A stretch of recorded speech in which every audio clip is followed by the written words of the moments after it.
A guy named Marcus, a warehouse owner in Johannesburg, lost 3 vehicles to theft in 4 years. Alarm systems, cameras, padlocks, gone anyway. The 5th year, he got a burr bowl. Not a single incident since. The dog doesn't bark much, it just watches.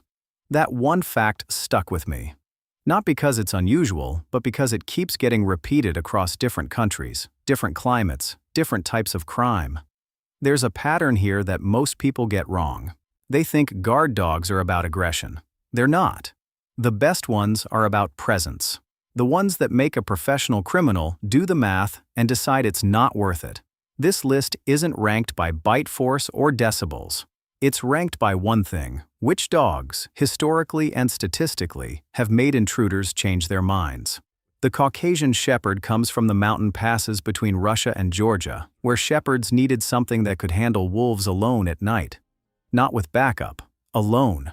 These dogs weigh between 99 and 170 pounds and have been recorded with bite forces around 550 to 700 pounds per square inch. For reference, a German Shepherd is around 238. They were used by Soviet prison camps to guard perimeters in the Gulag system, a fact that doesn't get mentioned nearly enough when people talk about this breed. They weren't pets in those contexts. They were security infrastructure. What thieves report about Caucasian Shepherds, and there are actual court transcripts from Eastern European burglary cases where this comes up, is that the dog doesn't move when it sees them. It holds position, stares. That stillness is more unnerving than a dog that lunges and barks. The lunge gives you information, the stillness gives you nothing. The Dogo Argentino was bred in the 1920s by a doctor named Antonio Norris Martinez, who wanted a hunting dog that could take down a puma. That's the design brief. He crossed 10 breeds, including the Cordoban fighting dog, the Great Dane, the Boxer, and the Irish Wolfhound,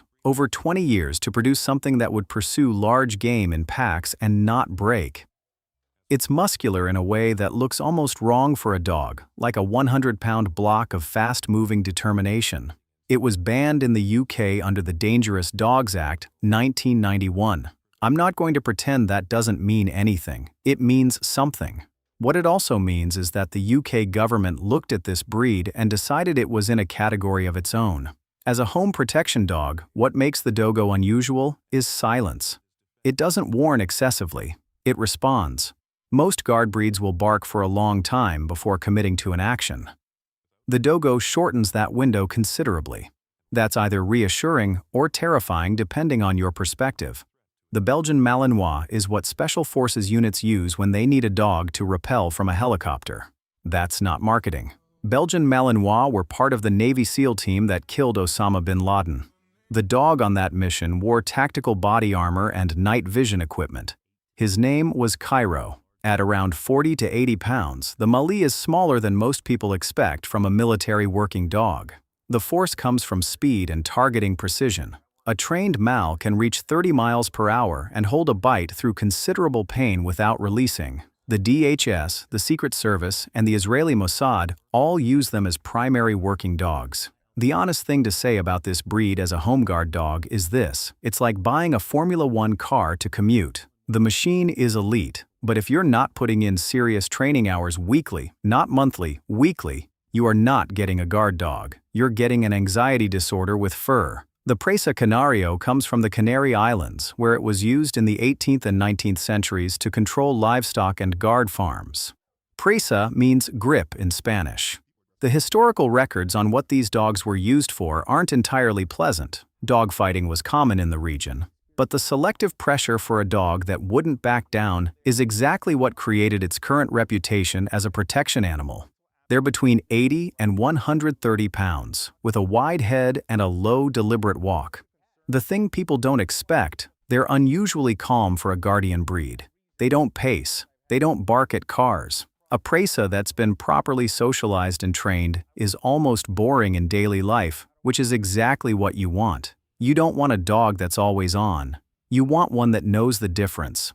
The Cane Corso's history goes back to Roman war dogs, the Canis pugnax, deployed in military campaigns across Europe and North Africa. After Rome, they became farm dogs in southern Italy, protecting livestock and property through the medieval period. They nearly went extinct in the early 20th century and were revived through a careful breeding program in the 1970s. What you're getting is 90 to 120 pounds of calm confidence. Cane Corsos don't perform. They're not excitable or showy. Owners consistently describe a dog that's relaxed in normal situations and only shifts when something is actually wrong. That discrimination, the ability to read a situation accurately, is rarer than people realize in large guardian breeds. Italian law requires a behavioral certification for ownership. That's not arbitrary. These dogs need structure from the start, not 6 months in when the behaviors are already set.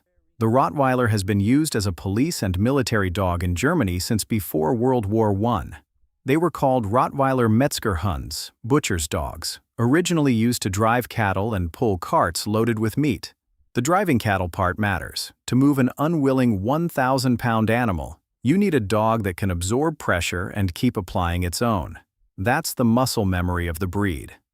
A 2018 study by the American Veterinary Medical Association found Rottweilers consistently in the top categories of dogs involved in serious bite incidents, which tells you two things. The bite is real, and a lot of people own them without knowing what they've taken on.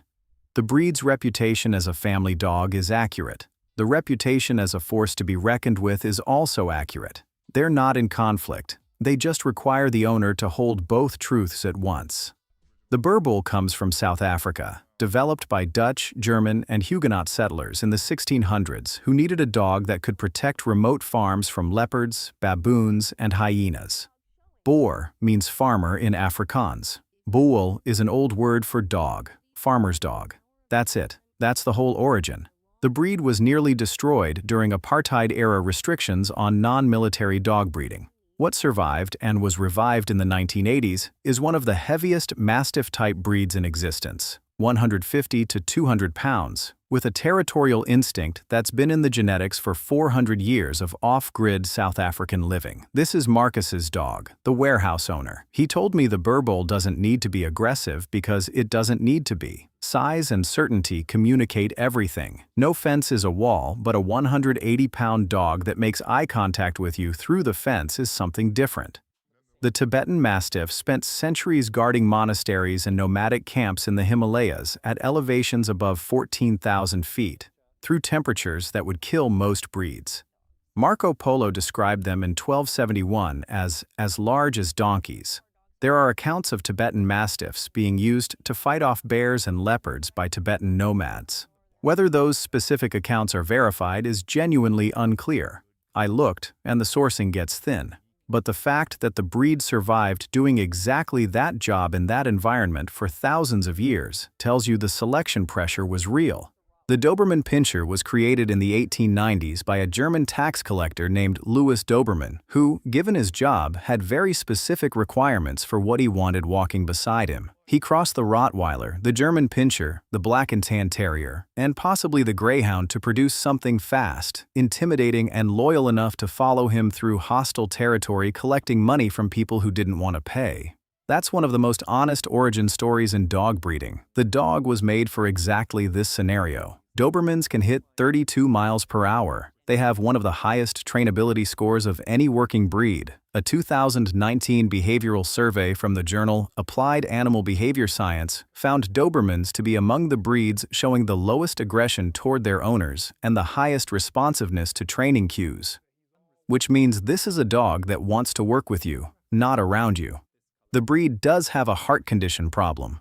Dilated cardiomyopathy affects up to 58% of Dobermans over their lifetime.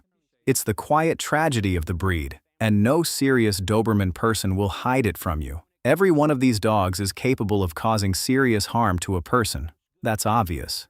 What's less obvious is that the breeds with the worst reputations in tabloid coverage are often the most controllable by an experienced owner. And the most dangerous dogs in any neighborhood are usually the unsupervised ones of any breed. The thing that actually deters crime isn't any one breed. It's the knowledge, on the part of someone with bad intentions, that there's a dog behind that door at all. Any of the 10 on this list make that calculation feel like a very bad bet. Some of them make it feel like a fatal one.